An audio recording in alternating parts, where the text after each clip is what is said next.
Mwachia mwalimu wangu ikiwa nimekuudhi na kuomba msamaha. Wabillahi tawfiq. Assalamu alaykum wa rahmatullahi wa barakatuh. Wa alaykum assalam wa rahmatullahi wa barakatuh. Aya, ndugu yangu umeuliza swali nzuri sana. Mbona sisi Waislamu tukienda haja huwa tunatumia maji? Kwanza nikujibu, kitu ya kwanza ni kwa sababu maji ndio usafi, na hauwezi kusafisha kitu kama hutumii maji. Na unapoenda haja ndogo au haja kubwa, mwili wa mwanadamu umeumbwa uko na, kiangalia mkono wako utaona uko na tunywele nywele hivi.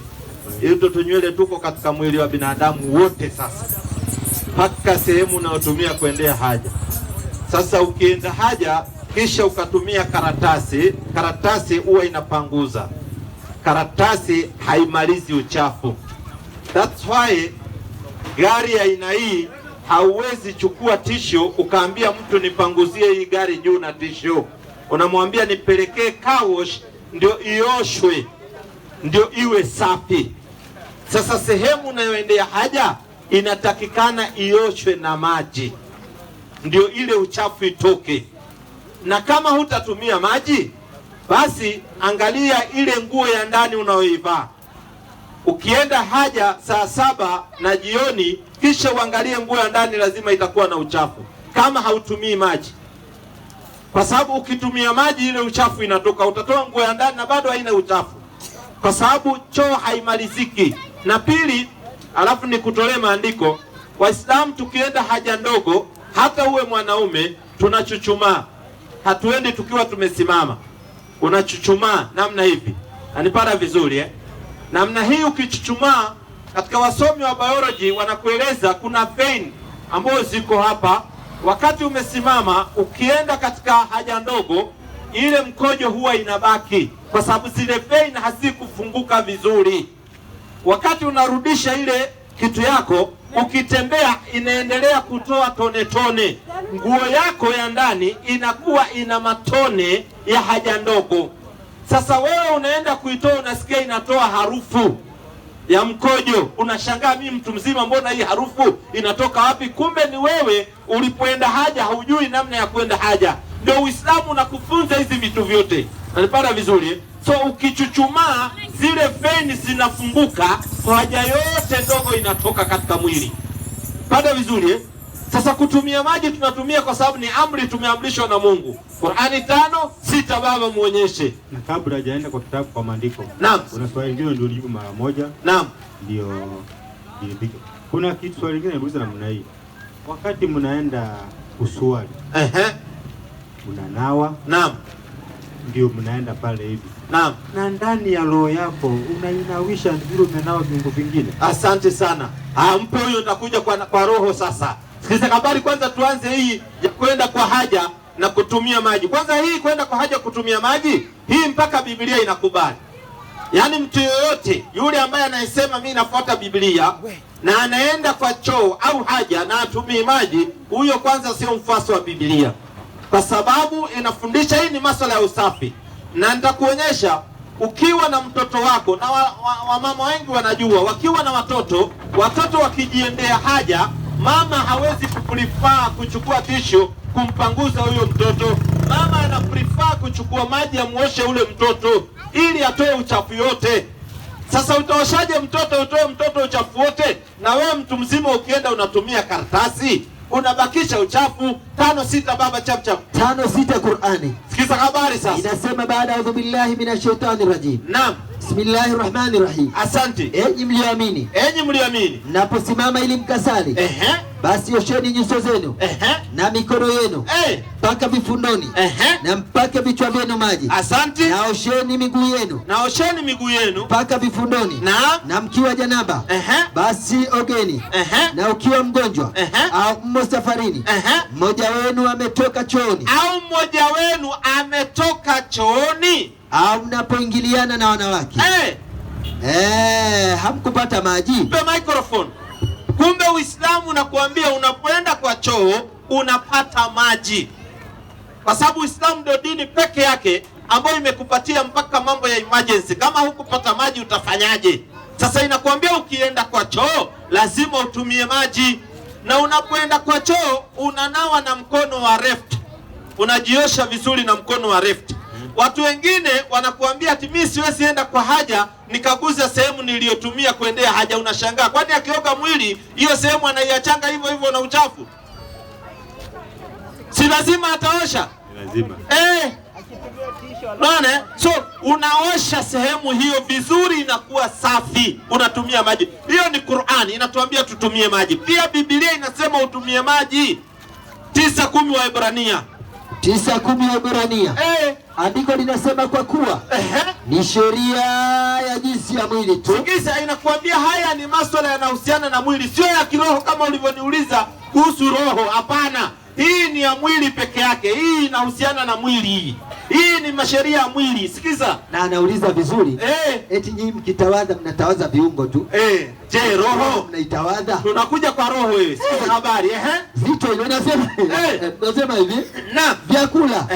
Na vinywaji. Sikiza, hivi vitu mbili, kuna chakula na kinywaji. Na ukila chakula unaenda haja kubwa, ukinywa kinywaji unaenda haja ndogo.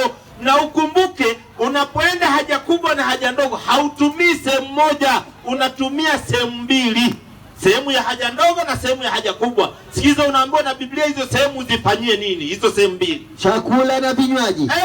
Na kutawadha. Sikiza, na kutawadha kwingine. Sikiza, imeanza balagha, na kutawadha kwingine, kwingine na kwingine. Mpe microphone. Unaambiwa unatawadha sehemu ngapi? Mbili. Na kutawadha maanake ni kunawa. Maanake ukienda haja lazima unatawadha, maanake unaosha kwa jenga, mkuru kwa jenga na sinai. Si unajua kuna watoto. Sasa kwaje nikujibu ile ya pili. Umeniambia tunajitayarishaje katika kiroho. Kiroho sisi ni imani tuko nayo.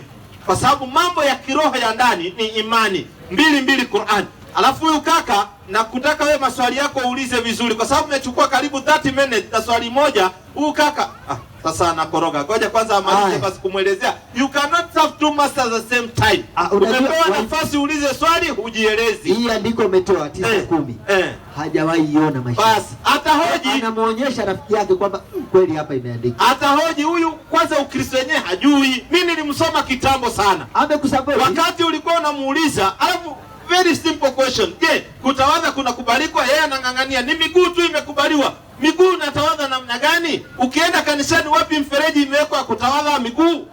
Kuna kanisa usiona imewekwa mfereji watu wakienda wanatawadha miguu? Wakristo hakuna. Sasa huyu ni Ukristo wake amejenga mwenyewe. Safiri malizia, tumalizane mambo ya kiroho. 2:2 Qur'ani. 2:2 Qur'ani. Waislamu tunakuwa namna gani mambo sasa ya huko ndani, tunakuosha namna gani huko ndani? Inasema baada ya billahi minashaitani rajim. Bismillahir Rahmanir Rahim. Tulia. Alif lam. Kidogo naona kaka anaongea tu. Hapa hatulazimishi mtu. Kama wewe unataka kukaa na haja yako bado iko kule nyuma, wewe tembea nayo tu hivyo hivyo. Sisi tunakuambia alternative ya kuwa msafi. Sasa ni wewe uchukue hiyo jukumu. Ukiona utaki, wewe tumia tu karatasi, lakini ujue bado nabaki na uchafu. Lakini usafi ndio kitu kinatokana. Malizia baba. 2:2 Qur'ani. 2:2 Qur'ani. Inasema baada billahi minashaitani rajim. Sikiza mambo ya kiroho sasa. Bismillahir Rahmanir Rahim. Hiki ni kitabu kisichokuwa na shaka ndani yake. Kwanza Qur'ani haina shaka ndani yake. Na ni mwongozo kwa wale wamcha Mwenyezi Mungu. Tena Qur'ani ni mwongozo kwa wale wanaomcha Mwenyezi Mungu.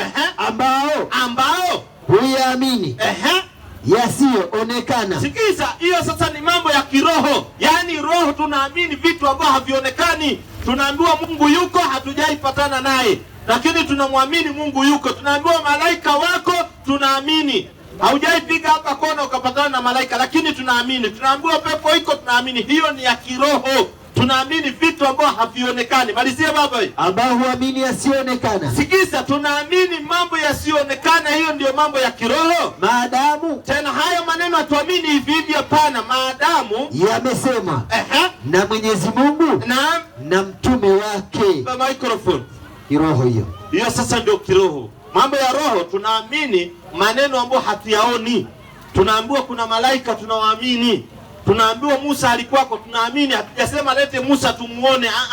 Maadamu yamesemwa na Mwenyezi Mungu na mtume wake, tunaamini mambo yasionekana. Naambiwa kuna paradise, kuna motoni, tunaamini kwa sababu yamesemwa na Mwenyezi Mungu.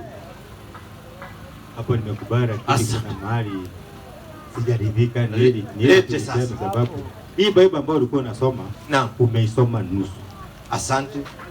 Ungenimalizia hapo ndio niweze kunifafanulia. Kwa wapi unataka tumalize na tusome? Ngoja kaka. Kaka uko na pupa na swali huna. Unadandia tu swali za wenyewe. Chukua Biblia. We chukua Biblia, soma yote mpaka mahali unataka. Hapo ningesoma, lakini macho yangu mpaka nipate. Unataka tusome kuanzia ngapi mpaka ngapi? Mimi nitakusomea. Hebu aje kakaangu asome hapa. Kaka yeye ako kuuliza swali na atabuy time, na utaona nikimpatia itakuwa ni buying of time. Hakuna kitu tulimpatia 30 minutes. Mimi niliambiwa kuna mtu anakuja kuuliza maswali, nikajitayarisha, kumbe wasting of time. Mpe mic usikie. Dakika 5 tu uone. Nimesema Waebrania 9, si ndio? 9:10. Tukianza 8:13 ndio tueleze context. Anza 7. Sasa tutaanza hata 7. Anza 1. Nitaanza 8. Anza 1.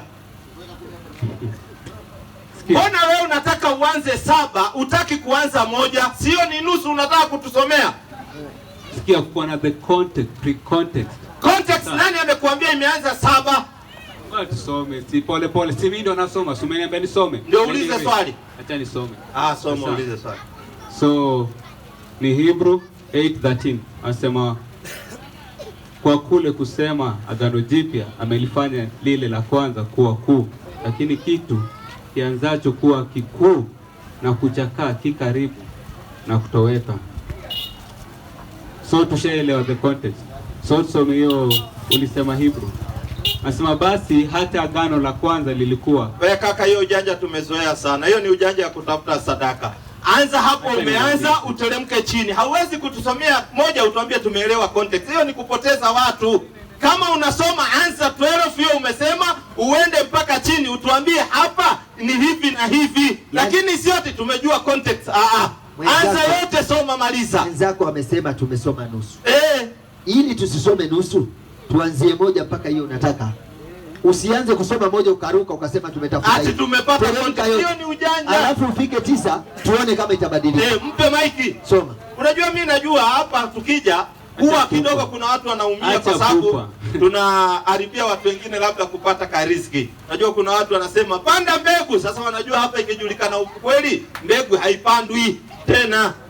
Sasa we anza yako, alafu tunakupa dakika 5 tu na tunazima hii microphone, alafu tueleze ndio tukupate vizuri. Soma.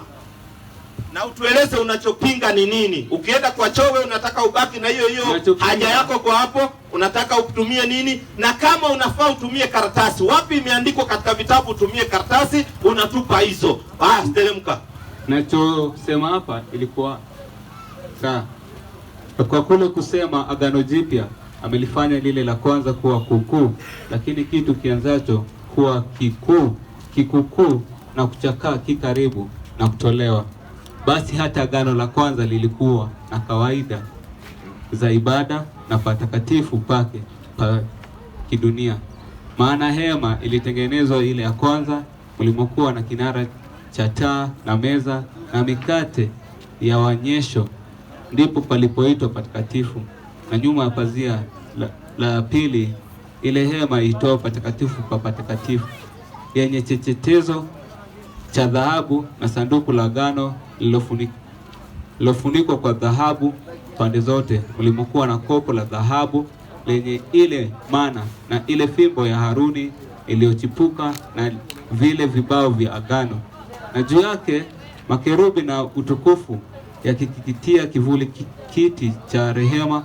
Basi hatuna nafsi sasa ya kueleza habari za vitu hivi kimoja kimoja. Basi vitu hivi vikiisha kutengenezwa hivyo, makuhani huingia katika hema hiyo ya kwanza daima wakayatimiza mambo ya ibada. Lakini katika hema hiyo ya pili kuhani mkuu huingia peke yake mara moja kila mwaka, wala si pasipo damu, atoao kwa ajili ya nafsi yake na kwa dhambi za kutokujua za hao watu. Roho Mtakatifu akionyesha neno hili ya kwamba njia ya kupaingia patakatifu ilikuwa haijadhihirishiwa bado. Hapo hema ya kwanza ilikuwa ingali ikisimama,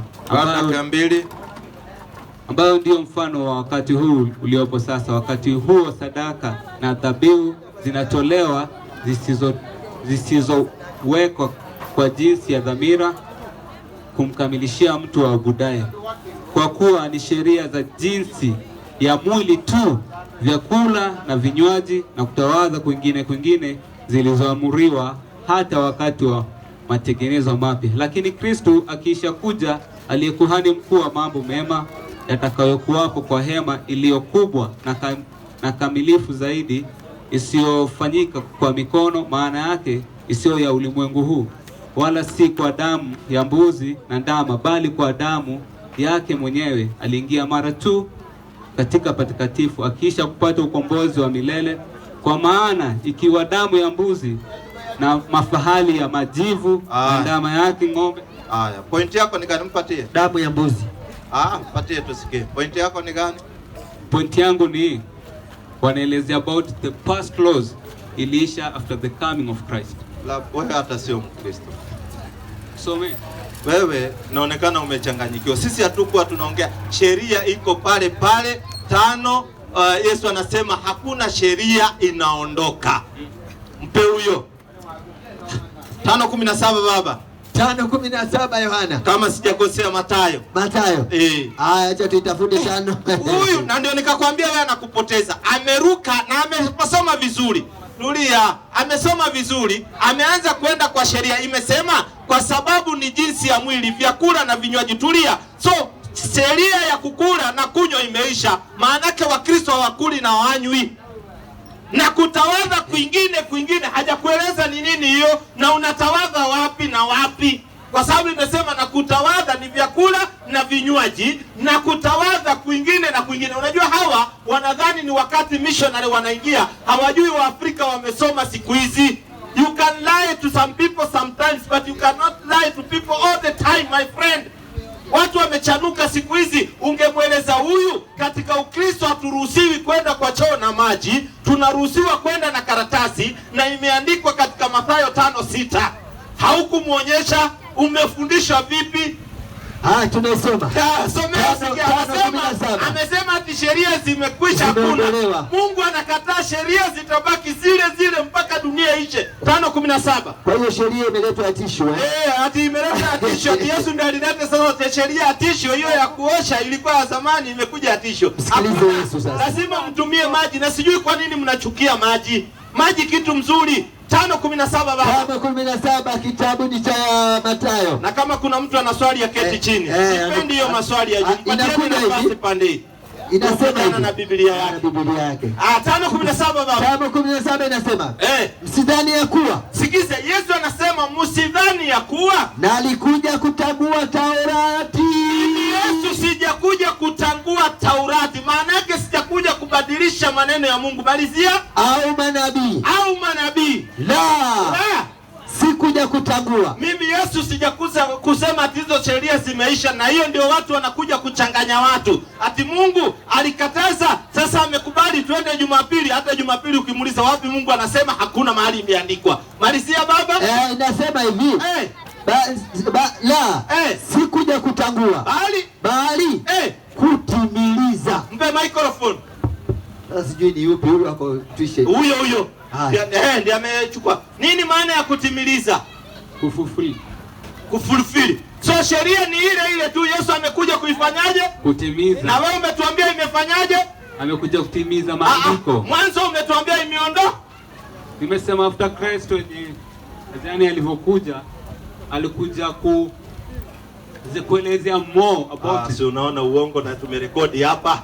Na wewe kaka nilikwambia imerekodiwa hapa. Amesema sheria zile kuku zimeondolewa. Saa hii ameona andiko inasema haziwezi ondolewa, akajua 1:19 Mhubiri 1:9 Wewe kaka usije ukaweka hizo vitu. Nakwambia watu walijajaruka siku hizi, wanajua ukweli.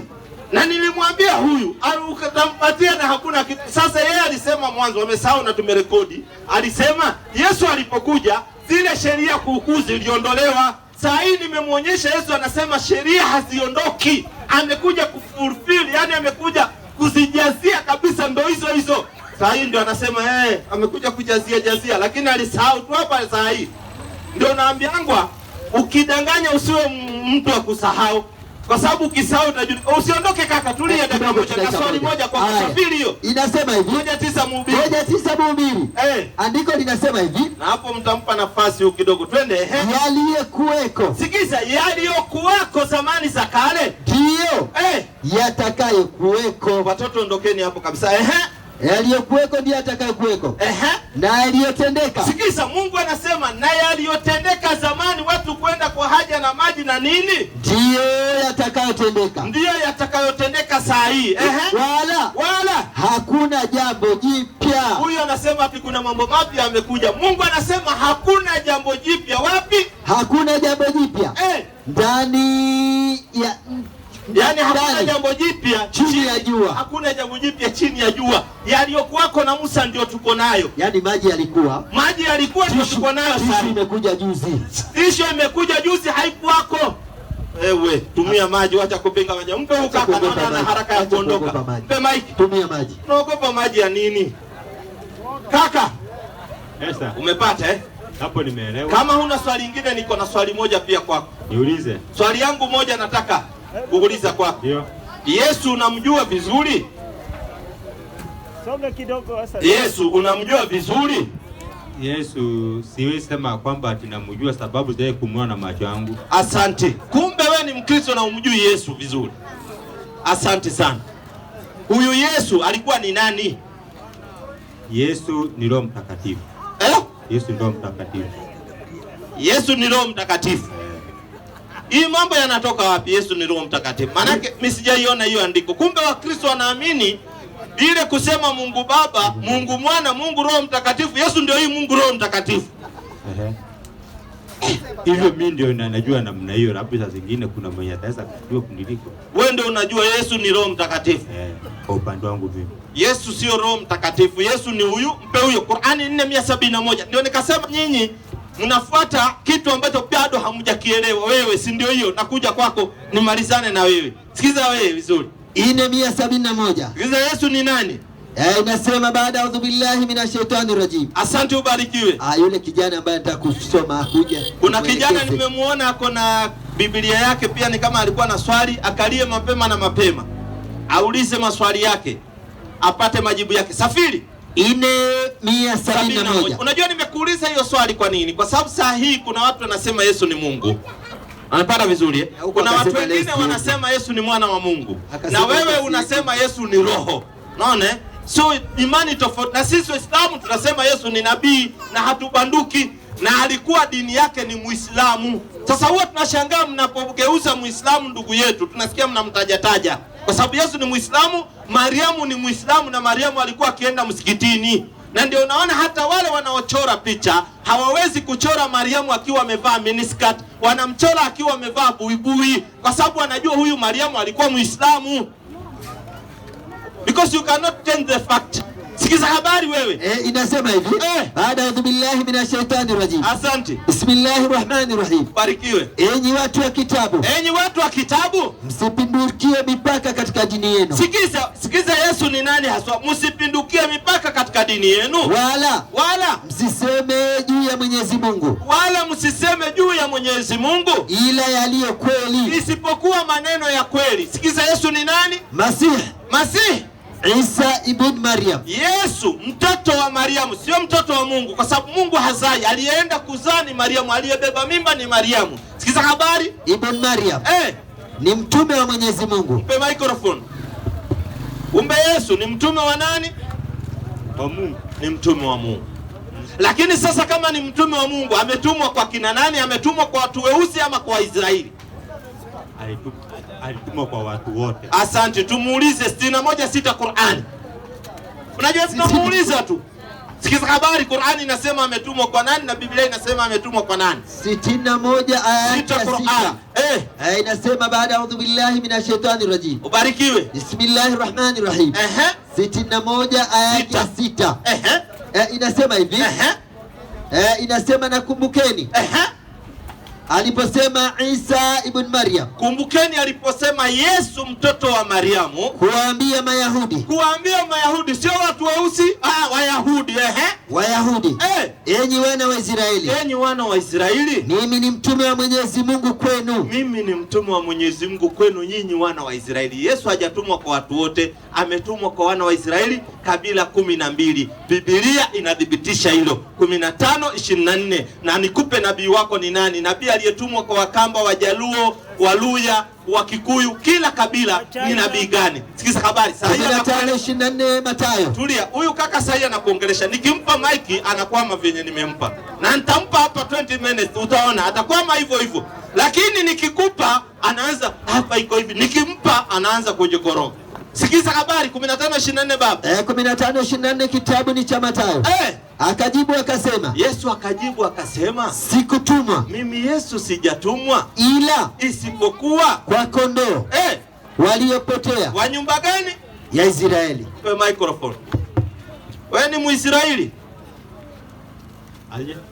Wewe ni Muisraeli au Mkenya? Mimi ni Mkenya. Na Yesu ametumwa kwa Waisraeli?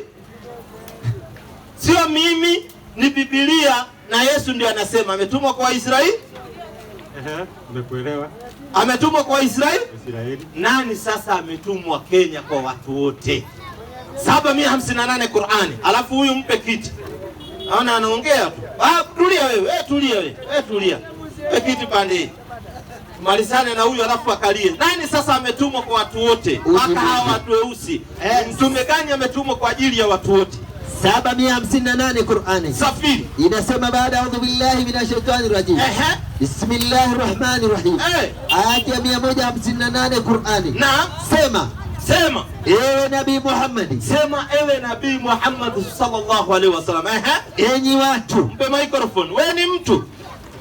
Ndio, mimi ni mtu. Sikiza sasa, huyu ametumwa kwa watu. Anawaambiaje watu? Hata mimi ni mtu. Enyi watu. Enyi watu. Enyi watu. Enyi watu. Hakika mimi ni mtume wa Mwenyezi Mungu kwenu nyinyi nyote. Jamaa saona Muhammad ametumwa kwa watu wote, amekimbia kidogo, anasema acha kwanza nikachangamke. Haya mambo nilifichwa wakati mwingi sana sijajua. Mpe ule wa mwisho tumsikie, alafu kuja na joto pia naye tumsikize. Mpe huyo wa mwisho kwanza nimsalimie. Fair game kabisa, tumsikie. Kaka wanakuita nani kwa bahati nzuri? Asalamu alaykum. Wa alaykum assalam wa rahmatullahi wa barakatuh. Wewe Muislamu Mimi ni Mkristo. Mbona unanisalimia vizuri hivyo? Ubarikiwe basi. Asante. Najua wanakuita nani kwa bahati nzuri? Mimi wananiita Salim, mimi ni Muislamu. Mimi naitwa Samuel. Yeah. Asante sana. Ule anaitwa Marafiki. Asante. Na kulingana na prophets. Weka mic hivi nikusikie, masikio yangu tatizo kidogo. According to the prophets, kuna mahali ya atusikilizani. Ndio. Kulingana na manabii kuna mahali atusikilizane. Prophets wali prophets. Yeah. Walitabiri, yani manabii walikuwa wanatabiri mambo. Ndio. Naam baba. Kitu moja. Naam. Akasema Musa mahali alikuwa ni weka mic hivi nikusikie. Nataka uende short and clear, uweke swali yako kwa sababu muda nao nakimbia sana. Swali yako. Yeah. Nenda kwa main point, swali yako. Main point. Swali yako ni gani umekuja kuuliza Waislamu kwa leo?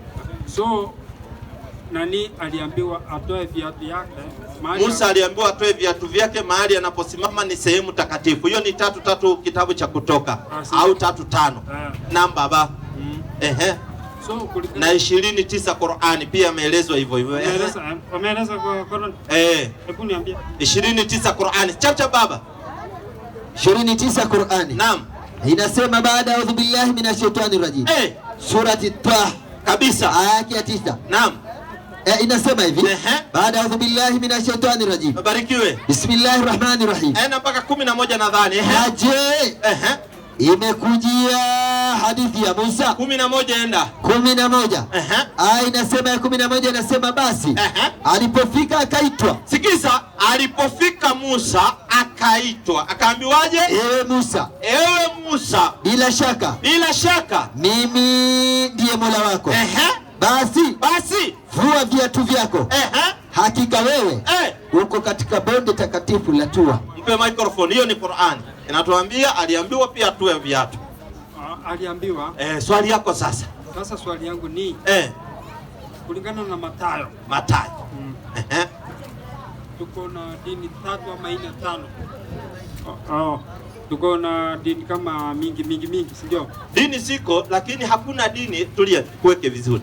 Dini ziko lakini hakuna dini imetajwa kwa vitabu vyote. Kitabu cha Biblia, kitabu cha Ngita, kitabu cha Qur'ani, hakuna dini imetajwa kama dini ya Uislamu peke yake. Hizo zingine watu wanasema ni dini lakini haijatajwa katika vitabu wanavyoviamini. Kwa mfano wewe unasema ni Mkristo lakini Ukristo haijatajwa katika Biblia yote kuanzia mwanzo mpaka Ufunuo. Sasa hakuna mahali imetajwa Ukristo dini. Qur'ani imeandikwa na Hebrews. Qur'ani imeandikwa na Hebrews. Qur'ani imeandikwa kwa Kiarabu. Kwa sababu imeletewa mtume Mwarabu ambaye ni Nabii Muhammad sallallahu alaihi wasallam. So hakuna Hebrews. Hakuna Hebrews, labda tafsiri. Tafsiri imewekwa kwa Kikuyu, tafsiri imewekwa kwa Kiluya, tafsiri imewekwa kwa Kikamba, tafsiri imewekwa kwa Kihebrew na lugha zingine zote. Qur'an takatifu imeandikwa na Kiarabu. Imeandikwa na Kiarabu, lakini waandishi wake ni malaika. 80:11 Qur'ani. Nakupa ushahidi. 80:11 Qur'ani. Hakuna mambo ya kubahatisha. Uzuri wetu Waislamu, alhamdulillah, Mwenyezi Mungu ametupa ushahidi kabisa, tunakuonyesha. 80:11 ndio niende kwa sasa. Inasema baada audhu billahi minash shaitani rajim. Mwenye sweta nzuri hivyo. Bismillahir rahmanir rahim. Safiri. Sivyo. Hakika Qur'ani hii. Sikiza, hii Qur'ani unauliza habari zake, unaambiwa sivyo. Hakika Qur'ani hii ni nasaha. Kitu ya kwanza, Qur'ani ni nasaha, yani ni mawaidha. Ni mawaidha. Kila apendaye, basi kila anayependa mawaidha ya Qur'ani atawaidhika, yani atawaidhika, atapata ile ujumbe. Na asiyependa, na asiyetaka, wacha nifungue, maana mwalimu wangu niko naye hapa. 80:11. Chacha baba, time now. Time inaenda sana. Andiko la 11 inasema hivi. 80:11. Qur'ani. 80 aya yake ya 11. Inasema sivyo? Sasa concentrate huku kakangu huyu muulizaji swali. Brother, concentrate sasa. Umeniuliza nani waandishi wa Qur'ani? Sikiza habari sasa. Sivyo. Hakika Qur'ani hii ni nasaha. Kitu ya kwanza, Qur'ani ni nasaha, ni mawaidha. Tena ni mawaidha. Basi kila apendaye atawaidhika. Asiyetaka hii Qur'ani muachilie mbali. Hatulazimishi mtu. Sikiza habari. Mawaidha haya, hii Qur'ani yanatoka katika kurasa zilizoheshimiwa. Yani Qur'ani imetoka katika kurasa zilizoheshimiwa, nasema tukuzwa. Tena hizo kurasa zimetukuzwa, zilizotakaswa, tena zimetakaswa, zilizomo mikononi mwa malaika. Waandishi wa nani? Wa Mwenyezi Mungu. The microphone. Imeandikwa na malaika. Kitu ya maana nilikuwa nauliza mimi ni Mkristo. Wewe ni Mkristo? Mimi ni Mkristo. Asante. Na unajua kuna similarity between Christian and Muslim? Hakuna. Similarity iko. Similarity siko sawa. Similarity. Ngoja kwanza. Similarity. Kuomba mara 3 kwa siku, tunaangalia Meka. Ninyi mnaangalia Meka. Hakuna Mkristo anaomba mara 3 kwa siku. Tusidanganyane. Manake unaongea na former Christian. Nilikuwa Roman Catholic, nikiwa Otaboy. Najua kila kitu pale kutumika. Similarity between Christian and Muslim. Similarity hakuna. Ile similarity iko, sisi wote binadamu. Lakini katika kuabudu, kwanza hatuabudu Mungu mmoja. Kwa nini? Tulia, nikuweke sawa. Wewe unaabudu Mungu, unasema Mungu ana mtoto. Sisi hatuabudu Mungu ambaye yuko na mtoto, kwa sababu Mungu hakuzaa wala hakuzaliwa. Watoto waondoke hapo, ndo hiyo mkokoi ipite vizuri. Unanipata vizuri? Nakupata. Sisi hatuabudu Mungu watatu, tunaabudu Mungu mmoja peke yake. Tulia, ambaye hakuzaa wala hakuzaliwa. Sisi tunapoabudu, tunapeleka kipaji cha uso chini. Namna hivi, unagusisha chini hii paji yako ya uso. Namna hivi, unanipata vizuri? Nakupata. Wewe unapoomba, unasimama hivi, mwingine anainua mkono kama traffic. Unanipata vizuri? So hapo kwanza hatuna similarity ya ibada. Iko. Gani? Mbona tunaenda Meka? Wakristo wanaenda Maka? Meka, mashek wanaenda kutupa mawe kwa Meka huko Saudi Arabia. Asante, nimekufahamu mke huyu. Kesho uje mapema na usipitie kwa mama Pima, sawa? Uje ukiwa soba, sawa? Maana sasa nimeona ndeto akaingiani vizuri. Haya, vitu nazokueleza na unazonieleza ni mbili tofauti. Mpe huyo kaka aliyekuja na moto. Tumsikize. Na kitabu yake naona ameweka kabisa. Hiyo Biblia yake ndio tunasoma kwanza. Iwekelewe hapo kwa meza. Isije akasema mnasoma Biblia yenu, hiyo yako ndio. Kaka wanakuita nani kwa bahati nzuri? Naitwa Gabriel. Gabriel, asante sana, ubarikiwe. Dini yako? Mimi ni Mkristo. Asante, ubarikiwe. Swali yako? Swali langu ni kwamba unaposema sisi si Wayahudi, naam, haimaanishi ya kwamba Yesu hakutumwa kwa sisi kama Waafrika. Yesu amekuja katika ulimwengu kwa watu wote. Na amesema kwamba si lazima uwe Myahudi kwa kuzaliwa.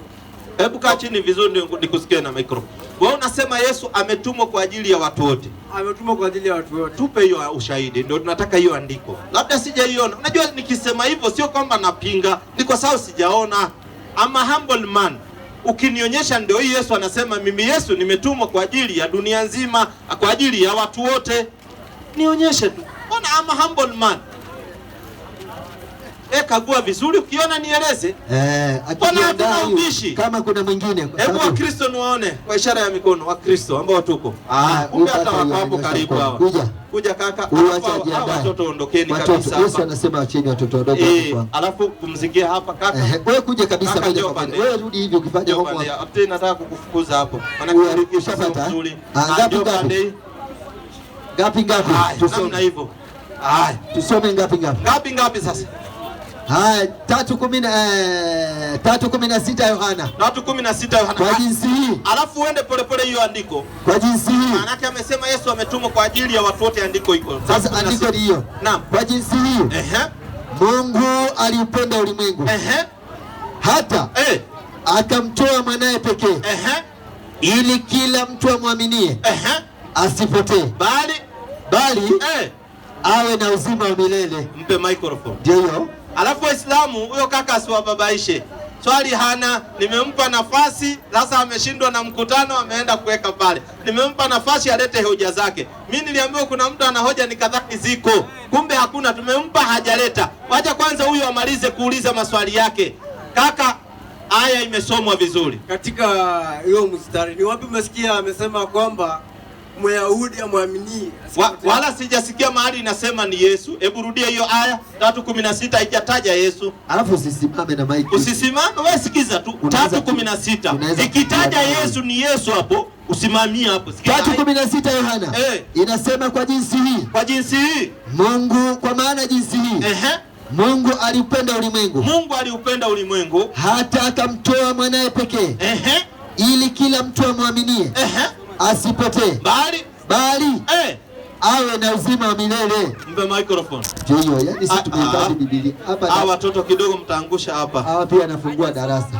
Pande hiyo. Anasema sijasoma. Hebu wasomee vizuri sije waka nini. Unajua wengine lazima waone. 3 si ndio hii. Alafu tulia msomaji kidogo. Tulia kidogo. Wacha hawa malizane wawili, alafu haya, mpe maiki kwanza. Mpe maiki. Haya, umeelezwaje? Hapo akimaanisha kwamba the only begotten son alikuwa Jesus peke yake. Ulitoa wapi? Sehemu gani? Wapi? So tusomee mahali nasema Jesus is the only begotten son of God. Unajua usiongeze Biblia unajua shida, ngoja kidogo. Shida sio wewe. Huyu kaka anakueleza na yeye tukimpa maiki hajui chochote. Na ndio ulipokuja nikakwambia uwe your own. Because huyu kaka amekuja anakukoroga. Wewe nilikuuliza swali hivi, hebu mpe huyu microphone. Hebu mpe msomaji microphone. Mpe microphone. 13:23. Hebu tulia kaka, usimuongeleshe kwanza. Huyu kaka nani walisema ana maswali. Na tukimpa haelewi. Hebu 13:23 Matendo ya Mitume. Hebu isomwe alafu isikize, alafu nitolee aya kama hiyo. 3:23 Matendo ya Mitume. 3:23 Matendo ya Mitume. 3 andiko lake la 23. Matendo ya Mitume. Matendo ya Mitume 23. Kwa Kizungu anasema Acts of Apostles. Sikiza inasemaje? 3:23. Inasema hivi. na itakuwa 13:23 Matendo. 13:23. Naam. Mimi nasikia 3. 13:23 Matendo. Naam. Acha nifikie 13 andiko lake la 23. Alafu hawa vijana watatu tafadhali na waombeni muondoke hapo ndo niwaone hawa Wakristo vizuri. Namna hivyo. Inasema hivi. Katika uzao wake mtu huyo. Sikiza kakangu Kakangu usikize hiyo andiko. Usinitolee andiko zingine ambao hazieleweki. Katika uzao wake mtu huyo hajatajwa ni nani. Sikiza habari. Katika uzao wake mtu huyo.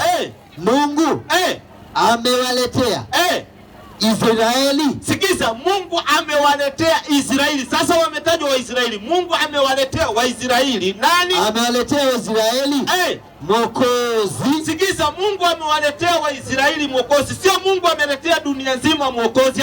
Mungu amewaletea Waisraeli specific Waisraeli Mwokozi. Jina ya huyo Mwokozi anaitwaje? Yaani Yesu. Mpe microphone. Toa kitu kama hicho kimeenda. Biblia inasema Mungu amewaletea Waisraeli nani? Acha nikuambie kitu moja. Ndio utaniambia. Mungu amewaletea Waisraeli nani? Amewaletea Mwokozi. Ambaye huyo Mwokozi jina yake ni gani? Ni Yesu. Sasa mimi nataka mahali popote Biblia kuanzia mwanzo mpaka Ufunuo Yesu aseme Yesu ametumwa kwa ajili ya watu wote tupatie. Sawa, acha niongee niseme hivi. Biblia si kama storybook. Lazima upokee guidance from the Holy Spirit ndio uweze kuelewa. Ni sawa kuelewa. Bila kupata hiyo guidance huwezi elewa. Asante. Hata tusome pale. Ngoja kabla hujasoma mpe huyo. Mpe msomaji. Kaka yetu ametueleza vizuri. Ili upate Yesu ametumwa kwa watu wote, hiyo inataka guidance ya Holy Spirit. Lakini ya Waisraeli haitaki guidance because imetajwa rasmi. So hao wengine wanajiingiza kwa ujanja.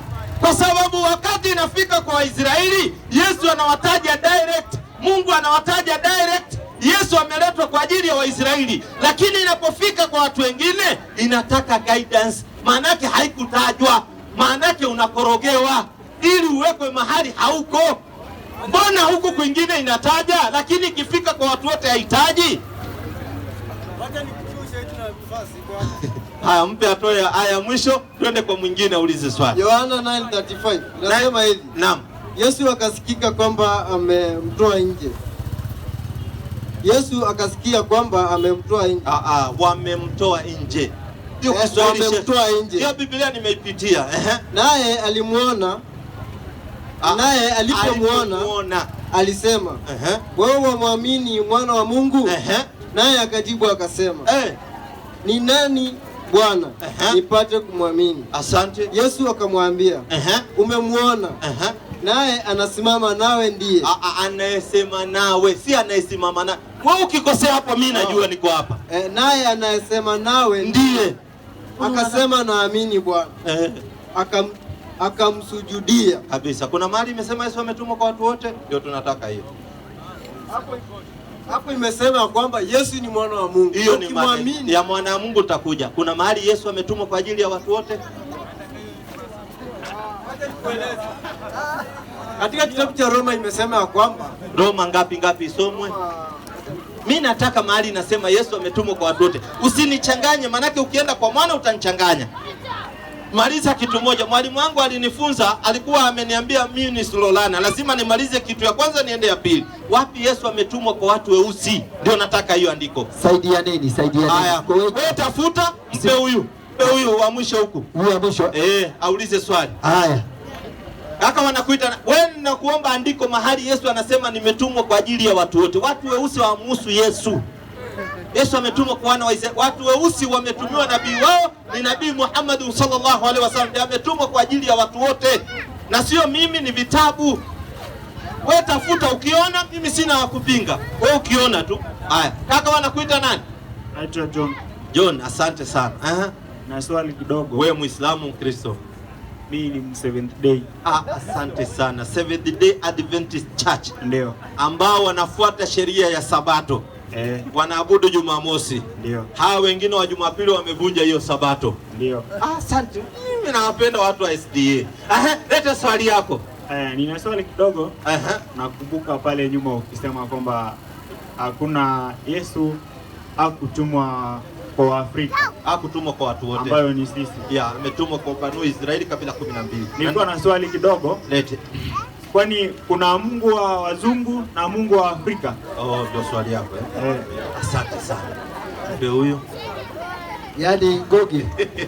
Kenya hizi ni kubwa. Kabisa. Lakini hapa Jenga kuna kiongozi sio? Ndio nataka nimjibu. Huyu kiongozi wa Jenga anaenda mpaka Mlolongo. Ndio nataka nimjibu. Sababu umeniuliza Mungu kama kuna Mungu wa Afrika na Mungu wa wazungu. Kwanza Mungu ni mmoja peke yake. Aliyeumba mbingu na ardhi ni mmoja. Lakini katika utendaji kazi wa Mungu ana watu wanaitwa manabii. Manabii wanatumwa tofauti sana. Mtume kama Musa alitumwa kwa ajili ya kuwatoa wana wa Israeli kuwapeleka katika ardhi walioahidiwa. Hakutumwa kwa ajili ya dunia mzima nabii Musa. Mpata vizuri wewe? Yesu alipokuja ametumwa kwa kabila 12, akachagua wanafunzi 12 ya wana wa Israeli. Lakini alipokuja sasa Muhammad ndio akatumwa kwa watu wote, ili watu weusi wasije wakauliza swali kama hiyo siku ya Kiyama. 25:51 Qur'ani. 25 aya yake 51 Qur'ani. Sikiza habari wewe. 25:51 Qur'ani. Na ndio Yesu katika wale wanafunzi 12, kila mwanafunzi alirepresent kabila ya Waisraeli. Alikuwa na Benjamini, nani, kila mtu. Hakuna mtu alikuwa outside Israel, alichaguliwa pale. Sasa wewe mtu mweusi pale upate nafasi. Na nikujibu kitu kingine. Hapa Kenya hakuna mtu anajua lugha ya Yesu kuongea, lakini mimi Mkikuyu na Mjaluo tunajua lugha ya Nabii Muhammad sallallahu alaihi wasallam ya Kiarabu, kwa sababu ametumwa kwa ajili ya watu wote. Pata habari hiyo? Na ndio naona tunatumia lugha moja kama unique, kwa sababu ndio imetumwa kwa ajili ya watu wote. Lakini wewe ukiwa ni Mkisii uingie hapa Central Saturday uwezi abudu, kwa sababu atatumia Kikuyu na wewe hujui Kikuyu. Lakini mimi nikikuja hapa Jenga nipate Mborana na sijui Kiborana, nitaabudu msikitini kwa sababu anatumia lugha moja ya Kiarabu. Dunia nzima tunatumia hiyo lugha moja hata kama sijui lugha yake, kwa sababu hii dini ni ya watu wote. Tulia kwanza nimalizane na usome baba. Inasema hivi 25:51 kitabu kisichokuwa na shaka ndani yake. Qur'ani hiyo. Inasema na kama tungelitaka tungewapelekea katika kila mji mwonyaji wao. Sikiza, kila mji ungeletewa mwonyaji wao, yani kila sehemu ingetumwa nabii wake. Tulieni, yani hata waelewani wenyewe. Safiri baba. Inasema hivi na kama tungelitaka tungewapelekea katika kila mji mwonyaji wao. Tungepeleka katika kila mji mwonyaji wao. Lakini tumemleta Nabii Muhammad sallallahu alaihi wasallam. Kwa nini? Kwa watu wote. Patie microphone. Vitu hivyo wanashauriana. Mpe huyo wa mwisho, ndio niko naye huyo. Umesikiza Nimesikiza. Mungu ni wa watu wote. Sawa? Ndio. Lakini katika kutumwa kwake kwa wale watu namna walivyotumwa, manabii ndio wametumwa tofauti. Yesu akatumwa kwa wana wa Israeli, ndio unaona hauwezi zungumza lugha ya Yesu kwa sababu yeye hakuhusu. Muhammad ametumwa kwa ajili ya watu wote. Sasa huyo ndio nabii wa watu weusi na watu wote, lakini Mungu ni yule mmoja wa watu wote ambaye hakuzaa wala hakuzaliwa. Mungu ambaye hana mtoto. Pata vizuri Anakupata. Mimi najua SDA vizuri sana. Imeanzishwa na mwanamke mmoja akiitwa Helen Gabriel White. Kweli? Ndio. Makao makuu iko Michigan. Yesu hajaifika Amerika wala hajaiongea hiyo kizungu ya huko. Unapata vizuri? Tena jina Yesu is not the original name. Kwa sababu jina, kwa mfano unaitwa Odhiambo, hiyo jina inabadilika ukienda kwa wazungu. The name of a person is a noun, si ndio hivyo? Ndio. Na jina haichange. Obama anaitwa Obama Amerika, akija Kenya tunamuita nani? Obama bado. Obama. Kwa nini Yesu akiwa kwa wazungu anaitwa Jesus, akija kwa Waswahili anaitwa Yesu? Kwa nini jina ibadilike? Ndio unaona Muhammad akiwa kwa wazungu anaitwa Muhammad, akija kwa Afrika anaitwa Muhammad. Jina ya mtu haibadiliki, na ukiona jina ina change, hiyo ni jina fake. Hapa kama wewe unaitwa Kemuto, hata uende Amerika utaitwa Kemuto. Jina ya mtu haibadiliki. Labda watu wabadilishe kwa kuwa wanataka kuweka urongo ndani yake. Jina ya mtu haibadiliki my friend. Hata Uhuru, rais wa Kenya, akienda Amerika anaitwa Uhuru. Jina ya mtu haibadiliki. Ukiona jina inabadilika, kuna ujanja nyuma yake. Mariamu alipomzaa Yesu alimuitaje kwa jina yake original? Kwa sababu hakuongea Kizungu wala Kiswahili. Hapo sijui. Si unaona? Sasa mnafuata mtu kwanza hata hamjajua nini yake. Amezaliwaje, anaitwaje, jina yake hamjui. Mmeletewa jina ya juu juu kwa sababu jina Jesus Mariamu hajatumia hiyo, wala jina Jesus haitumiki kwa Waisraeli. Jina Yesu ni wa Afrika, East Africa. So mpaka jina yenyewe hamjui original. Lakini Muislamu anajua Yesu anaitwa Isa. Ukija kwa Mkikuyu anajua Yesu anaitwa Isa kama ni Muislamu. Ukienda kwa Mwarabu anajua Yesu anaitwa Isa. Ukienda kwa Muisraeli anajua ni Isa. Jina haibadiliki. Jina ni noun, jina yako wewe haibadiliki. Unaitwaje umesema? Naitwa John. Naitwa John Mandela. Mandela haiwezi badilika hata ukienda South Africa utaitwa Mandela. Pata vizuri Una swali nyingine? Nina swali tena. Lete hiyo nyingine. Naona kuna wakati mtu tuseme pastor ama mtumishi wa Mungu, mchungaji. Naam. Kama mtu ni mgonjwa. Naam. Naomba unijibu vizuri. Kabisa. Nina tamaa ya kujua, ndio maana nauliza. Naam. Mtu ni mgonjwa. Naam. Amepelekwa kwa mchungaji. Naam. Ni vizuri mchungaji kumwekea mkono kwa kipaji chake. Naam. Amwombee amponye. Naam. Ama huyo mchungaji anastahili kusimama karibu na yeye amwombee apone. Nataka unisikize. Naam. Mchungaji awekee mgonjwa mkono. Naam. Kwa kichwa ama kwa kipaji chake. Naam. Akimwombea apone. Naam. Ama asimame kando na yeye. Naam. Akimwombea apone. Asante. Ni gani sahihi? Asante sana. Zote hakuna sahihi. Kwanza hii mambo ya kusema unaombea wagonjwa unaponya vipofu, hii inaitwa sarakasi. Sawa Katika Kenya tuna nini inaitwa Ministry of Health.